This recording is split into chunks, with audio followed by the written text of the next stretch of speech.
वो समय झटका के साथ झोन के साथ आप दिल जीतने के लिए आ रही है, जिस गाड़ी का नाम है छोटी गुड़िया।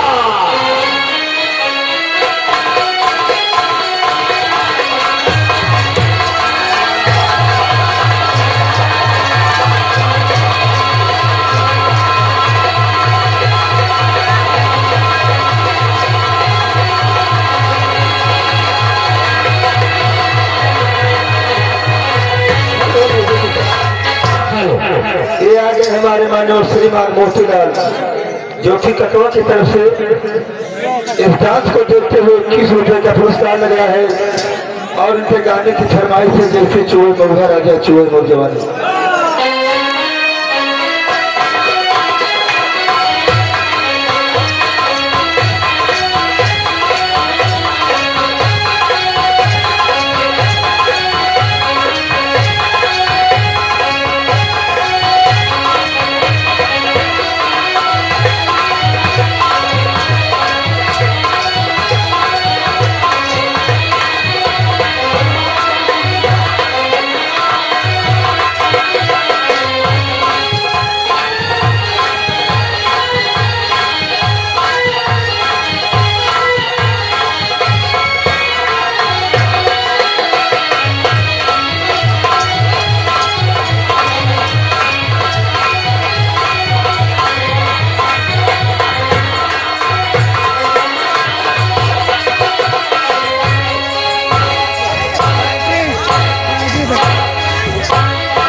अंदर आ रहा हूँ, लेकिन तेरे लिए छोटा सा गीत आ रहा है। फिल्म का नाम है रोती हुई गाय मुस्कुराता हुआ भैंसा।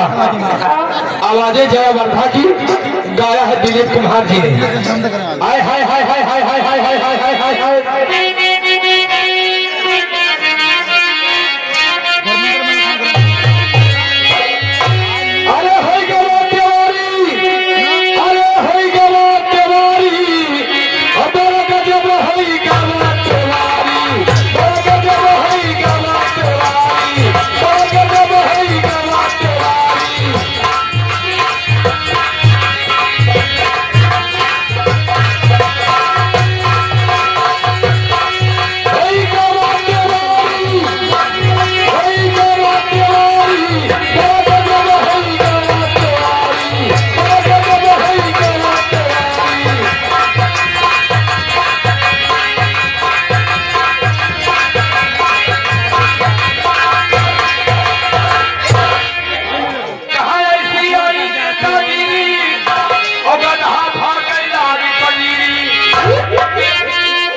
ये बाबा जी नौटंकी में नेतागिरी बहुत हो रही है।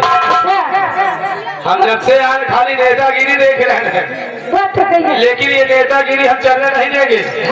बताया गया है ऐसी आई नेतागिरी और गधा भाग लागी पनीरी। अरे कौवा गागा कंठी बांधा ओ कीदर होई गे शाकाहारी तो गजब होई गे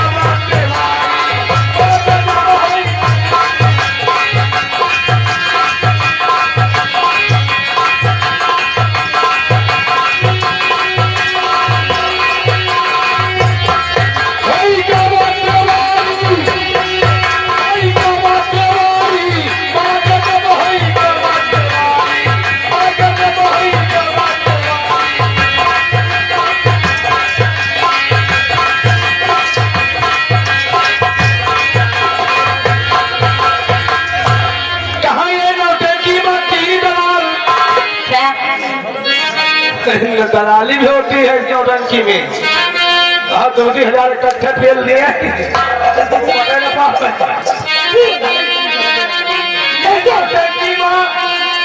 यह नौटंकी में पीरी दलाल धर्मेंद्र मोदी जगन्नाथ मुझे नहीं कहा भागे वाले बहुत ज्यादा तैयारी बनाए हैं। बताया गया है यह नौटंकी में पीरी दलाल धर्मेंद्र मोदी जगन्नाथ। अरे धर्मेंद्र मोदी अरे जगन्नाथ करे दलाली और भाग भरोसा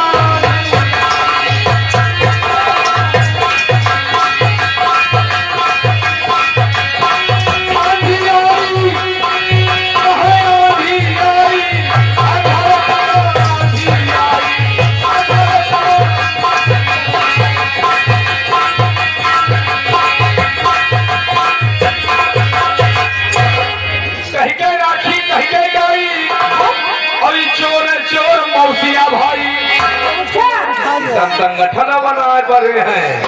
यही रुपया साते को मिले लेकिन भगे ना संगठन बनाए हैं लेकिन इनका साधन का हम 400 पे वही पाए। बताया गया है कहीं राखी